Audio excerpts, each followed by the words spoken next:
Cette section comporte uniquement 2 vidéos en raison du fait que la théorie qu'on va voir ici est un petit peu plus corsée que par les autres chapitres.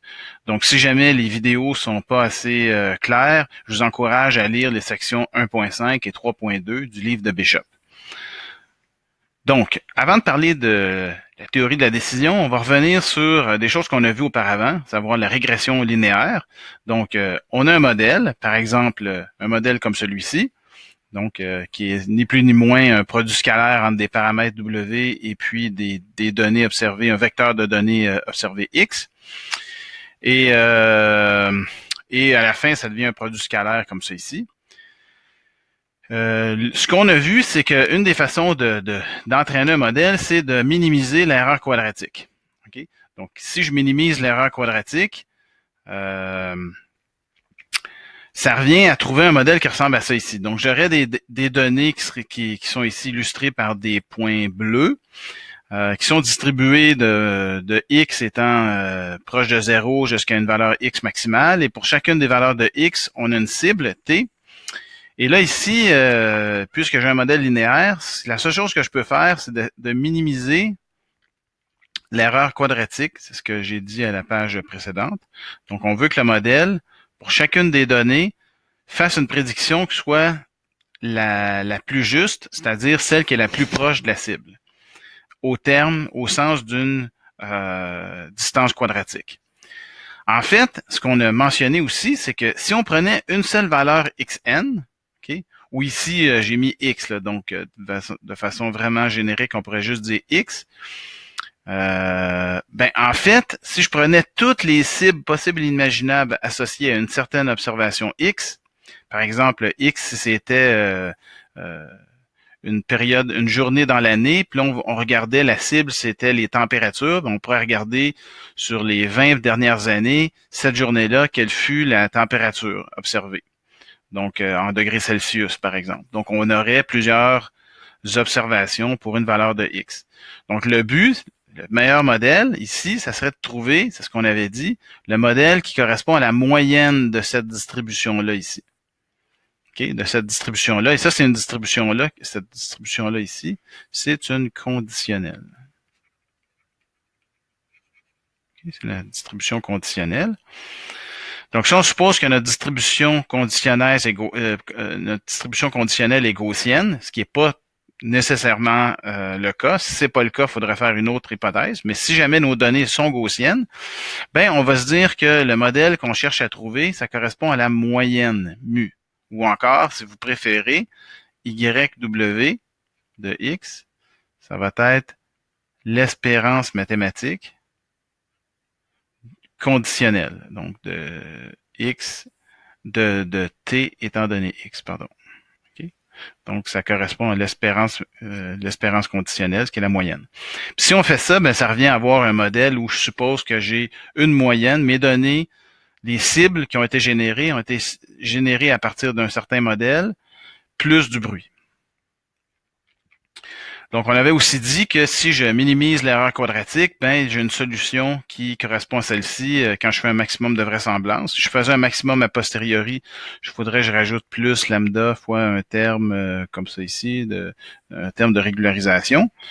Mais là, ici, on va se concentrer juste sur le maximum de vraisemblance. Évidemment, si je veux faire plus que de la régression linéaire, ben je peux utiliser des fonctions de base pour rendre le modèle non linéaire.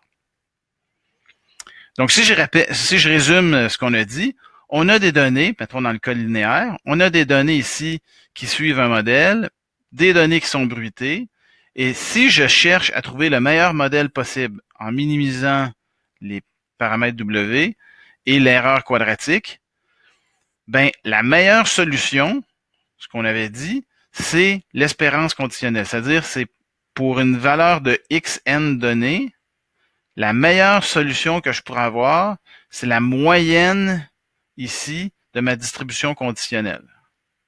Okay? Ça serait cette solution-là me permettrait de minimiser l'erreur quadratique que voici. Donc ça, c'est ce qu'on avait dit, ce qui paraît être tout à fait intuitif, mais dans le domaine de la théorie de la décision, on prend rien pour acquis, puis on aimerait bien pouvoir prouver une affirmation comme celle-ci, à savoir un modèle est-il vrai que si je minimise l'erreur quadratique d'un modèle, ben la meilleure solution, c'est l'espérance mathématique conditionnelle que voici.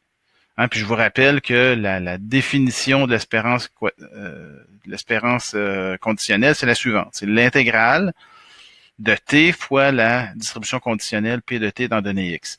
Et là, ici, j'ai été très, très, très générique. J'ai pas minimisé par rapport à W, parce que si je minimise par rapport à W, ça appelle un certain type de modèle. C'est un modèle linéaire. Bon. Et là, j'ai dit, on va prendre tous les modèles possibles et inimaginables pour un certain Y donné. OK? Et puis, je vais regarder tous les Y les plus faibles. Les Y qui vont me retourner l'erreur quadratique la plus faible. Donc, comment on fait pour prouver cette affirmation-là, comme quoi ça, c'est vrai? Ben, il y a deux preuves, en fait, dans le livre de Bishop, à la section 1.5.5, que je vous encourage à lire si jamais l'exposé que voici n'est pas clair. Mais je vais m'efforcer de rendre ça le plus clair possible. Alors, on a ce terme-là ici, qui est mon erreur quadratique, et je cherche à trouver parmi toutes les fonctions Y possibles qui existent, celle qui va me permettre d'avoir l'erreur la plus faible possible. Ça ici, dans le livre, il appelle ça L, on pourrait voir ça comme étant la loss, qui trouve, tu sais, loss de, oups, il manque un vecteur ici, mais c'est la différence qu'il y a entre la prédiction du modèle puis la cible Tn. Donc, on pourrait dire que je cherche à minimiser.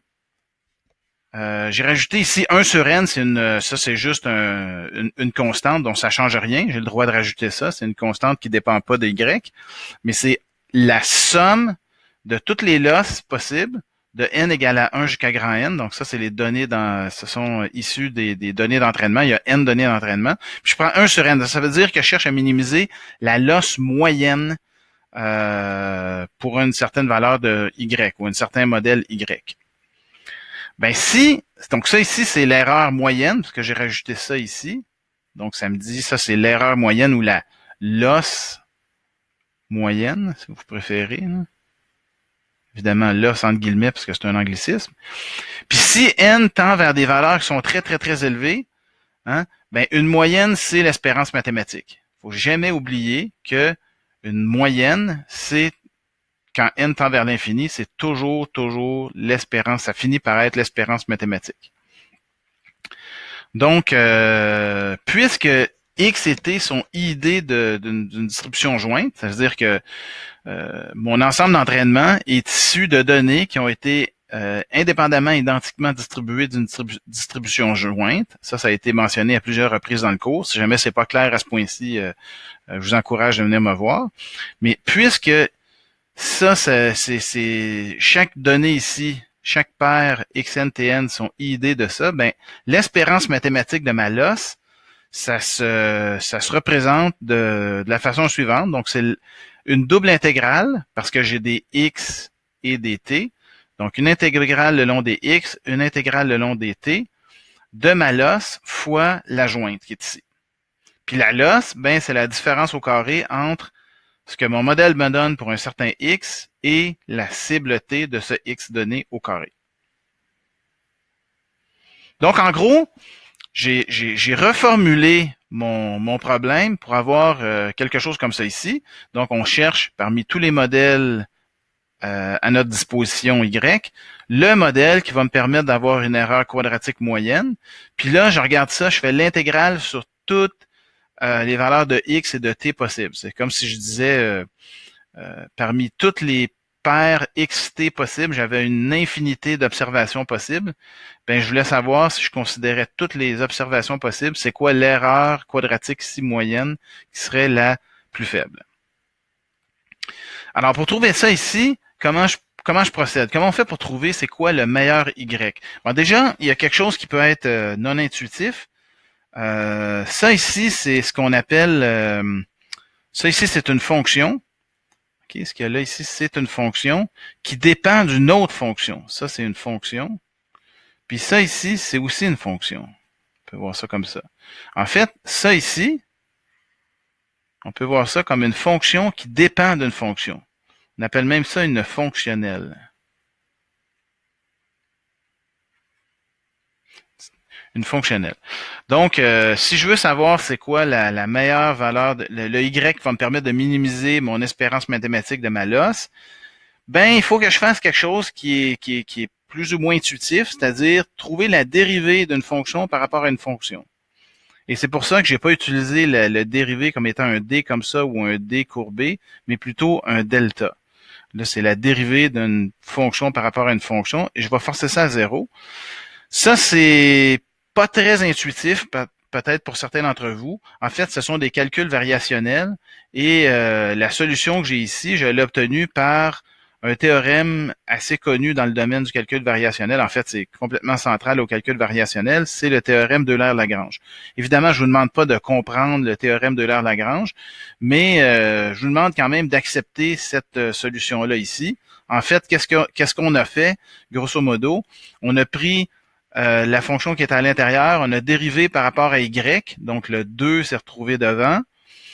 Et donc, j'ai 2 fois la parenthèse qui est ici, fois la jointe. Et comme y dépendait de x et que j'ai dérivé par rapport à y, ben l'intégrale par rapport à x, ici, est disparue. Là, je me retrouve juste à avoir une intégrale par rapport à t.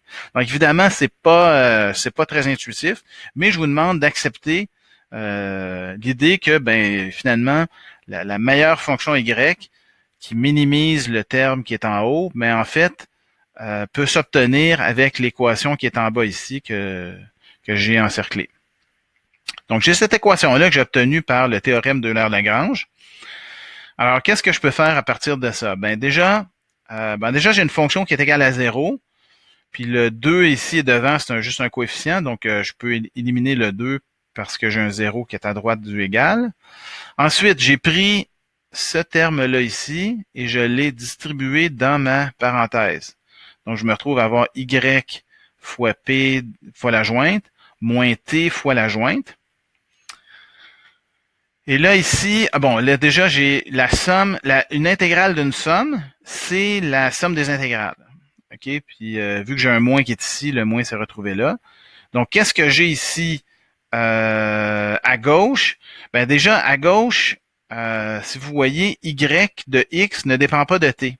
Donc, puisque c'est une intégrale à gauche par rapport à t, y peut être vu comme étant une constante, puis quand c'est une constante, on peut la sortir de l'intégrale. Donc, je me retrouve à avoir y de x, l'intégrale de la jointe. À droite, j'ai rien changé. Et là, qu'est-ce que c'est cette chose-là ici? L'intégrale d'une distribution jointe, ben c'est une marginalisation de t. Donc, si je marginalise par rapport à t, à la fin, je me retrouve avec p de x. Donc, j'ai éliminé t parce que j'ai marginalisé par rapport à t. Et là, à droite, donc à gauche, j'ai y fois p de x, moins ce terme-là ici, qui est t fois la jointe. Mais, on a souvent vu dans le cours qu'une jointe, c'est ce que j'ai écrit ici, en bas à droite, une jointe, c'est égal à une conditionnelle fois un terme p de x. Okay? Donc ici, c'est la jointe, c'est égal à l'a posteriori fois l'évidence. Alors, c'est ce que j'ai fait, j'ai le droit de faire ça. On a toujours le droit de faire ça. Donc, on a remplacé ça ici par les deux termes qui sont là. La conditionnelle fois l'évidence. Et l'évidence qui est ici ne dépend pas de t. Donc, je vais pouvoir la sortir de l'intégrale. Okay? Donc, c'est ce que je fais ici. J'ai sorti p de x de l'intégrale.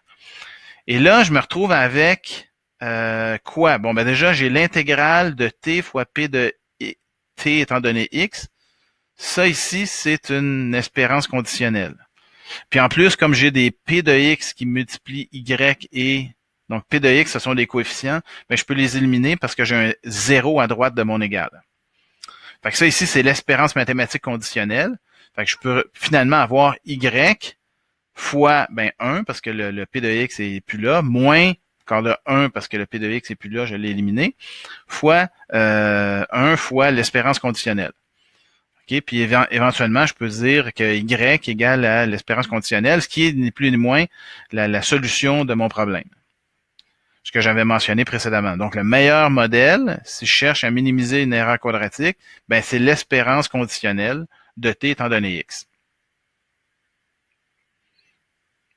La deuxième preuve présentée dans le cours de Bishop, dans le livre de Bishop, donc évidemment, si vous n'avez pas aimé la petite passe-passe du théorème d'Euler-Lagrange, il y a une autre façon de voir ça, c'est de se dire, bon, ben ma loss, c'est l'erreur quadratique.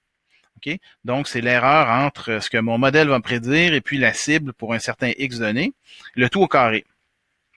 Ben, on peut prendre cette équation-là ici et faire une petite passe-passe. En fait, rajouter l'espérance conditionnelle de t étant donné X. Fait que là, j'ai pris Y moins l'espérance conditionnelle plus l'espérance conditionnelle. Fait que comme je fais l'espérance moins l'espérance, ça c'est égal à 0. J'ai tout à fait le droit d'ajouter ça ici. Et là, qu'est-ce que j'ai? J'ai deux termes. On peut voir ça ici, là. Un premier terme, que je pourrais appeler A, par exemple, plus un deuxième terme ici, que je pourrais appeler B.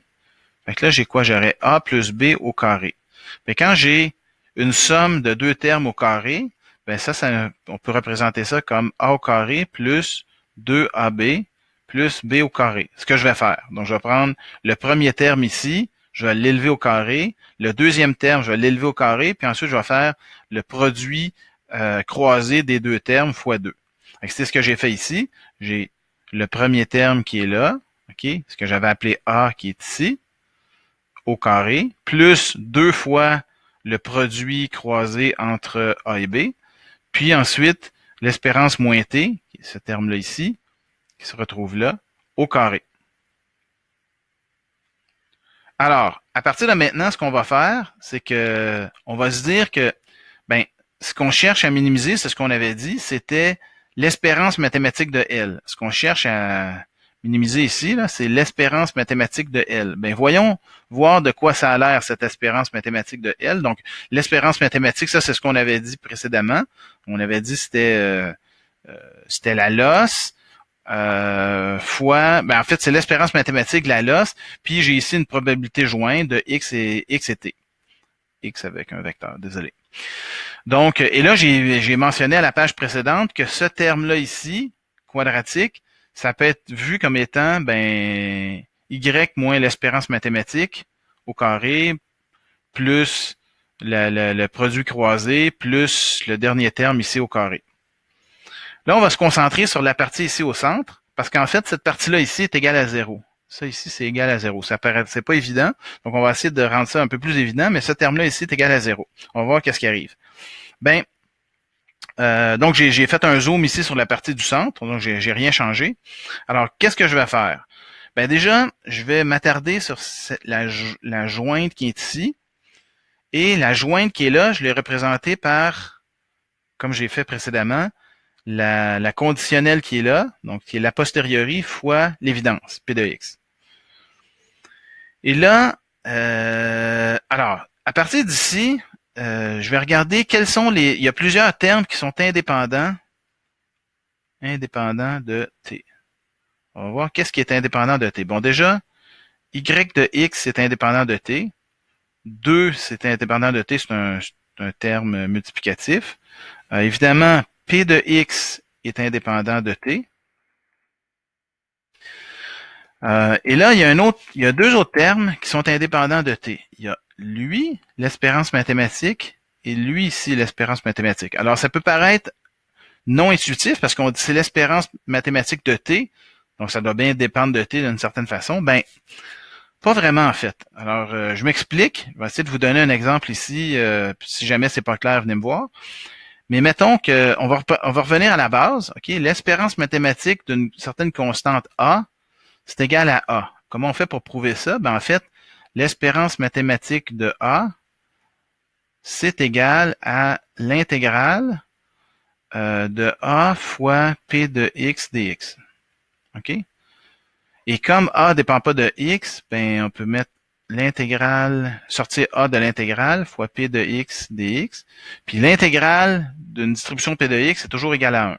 Fait que si ça c'est égal à 1, à la fin, ça ici c'est égal à A. Donc l'espérance mathématique d'une constante, c'est toujours égal à la constante. Et donc on garde ça en tête. Là, je vais prendre un exemple que j'espère qui va vous convaincre que l'espérance mathématique, au fond, une espérance mathématique de n'importe quoi, c'est une constante. Ça donne à la fin une constante. Alors, si mettons, prenons un exemple que je reprends souvent dans le cours. On a eu un examen. Les notes étaient de 0 à 100. Et puis, mettons autour de 60, j'ai eu un paquet de résultats d'étudiants. Donc, il y a des étudiants qui ont eu des bonnes notes. Plusieurs ont eu autour de 60. Certains ont eu des moins bonnes notes, comme ça ici. OK. Et là, tout ça, ça me donne une certaine distribution que je pourrais peut-être illustrer comme ça ici.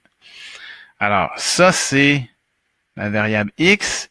Et la courbe pointillée, c'est P de x. On est tous d'accord avec ça.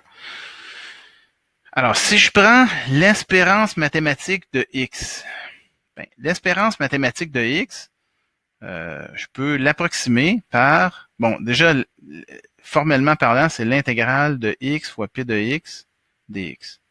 Okay? Mais je peux approximer ça par la somme de 1 sur n de petit n égale à 1 jusqu'à grand n de xn. Okay? Donc, c'est ni plus ni moins la moyenne. J'ai pris les notes de tous mes étudiants, puis j'en ai fait la moyenne. Okay? Donc, ça, c'est l'espérance mathématique que je peux appeler mu. Okay? Donc, souvent, on va appeler ça comme ça, mu, l'espérance mathématique. Maintenant, si je vous dis quelle est l'espérance mathématique de mu, ou si vous préférez, quelle est l'espérance mathématique de l'espérance mathématique de x? Ben, si ça dépendait de x, ça ne serait pas une constante. Or, c'est une constante, parce que ça, on peut représenter ça par la lettre, par la variable mu. L'espérance de mu c'est une constante, ben c'est égal à mu. Alors, est-ce qu'une moyenne, le résultat de l'espérance mathématique de x dépend de x? Non. Le résultat de l'espérance mathématique, c'est une constante. Donc, on peut dire que, effectivement, ça ici, c'est une constante, CTE, et ça aussi, c'est une constante. Donc, ça ne dépend pas de t. Alors, si ça ne dépend pas de t, qu'est-ce qui dépend de t? Ben, donc ça, c'est tout ce que j'ai pointé ici, ça dépend, c'est indépendant de t. Qu'est-ce qui est dépendant de t? Ben, il y a t comme tel, évidemment, puis il y a p de t. P de t, c'est la distribution sur les t. Donc, évidemment, il y a juste ces deux termes-là ici qui dépendent de t. Fait qu'on va faire la première intégrale par rapport à t, puis ensuite, on va faire l'intégrale par rapport à x.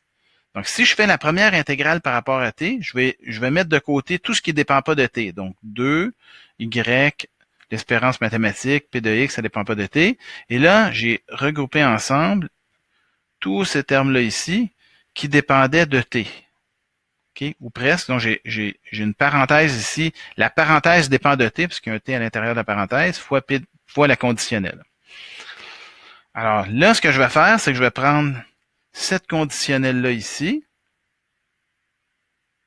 puis je vais la distribuer sur les deux termes qui sont là. OK? Donc, je vais la multiplier par t, la multiplier par l'espérance mathématique, puis là, après ça, je vais avoir l'intégrale d'une somme, puis je vais prendre la somme des intégrales. C'est ce que j'ai ici. Donc, j'ai l'espérance fois p de t dt moins l'espérance de t fois p de t. Et là, ben là, j'ai ici un terme qui est indépendant de t. Donc, si ça, c'est indépendant de t, puis que c'est multiplicatif, je peux le sortir de l'intégrale, ce que je vais faire ici. Okay, je l'ai sorti de l'intégrale. Et qu'est-ce que j'ai fait à droite? Ben ça, c'est l'espérance conditionnelle de t étant donné x. C'est la définition d'espérance conditionnelle. Fait que c'est ça que j'ai marqué ici. J'ai l'espérance conditionnelle de t étant donné x. Puis là, j'ai pris mon espérance, je l'ai sorti de l'intégrale. Puis là, ben j'ai quoi? J'ai l'intégrale de p de t dt. Ben ça, c'est égal à 1. Alors, qu'est-ce que je me retrouve? Si ça, c'est égal à 1, je me retrouve à avoir un terme ici. OK, je vais le lancer, je vais mettre des parenthèses, que ça soit vraiment clair, de l'espérance de t moins l'espérance de t. Donc, ça, c'est donc égal à 0. Ben, si ça, c'est égal à 0, ça veut dire que, puis ça ici, ça multiplie tout le reste. Donc, ça veut dire que finalement, tout ça ici était égal à 0. Alors, finalement, l'espérance mathématique de la losse, c'est égal à deux termes qui sont ici. Lui et lui. Or, ça donne que lui ici, ça, c'est indépendant. Ce terme-là ici, là. Donc, ça, là. c'est indépendant de y de x. Fait que la seule des deux termes qui dépend de y, c'est le premier. Fait que si je dis c'est quoi la valeur de y qui va me permettre de minimiser l'espérance mathématique de la losse, ben comme le deuxième terme dépend pas de y, je peux pour répondre à cette question-là, je peux l'ignorer. Et finalement, c'est que lorsque y égale à l'espérance mathématique, on a un résultat qui est le plus faible possible. En fait, c'est égal à 0. Fait qu'on se retrouve avec une losse moyenne qui est égale à 0. Et donc, j'arrive à la réponse à la question que j'avais avant. Comment ça se fait que, est-ce que c'est logique de se dire que si je minimise une erreur quadratique, ben la meilleure solution, c'est celle qui correspond à la moyenne ou l'espérance mathématique conditionnelle? Ben, encore une fois, on a vu par cette deuxième preuve que c'est le cas.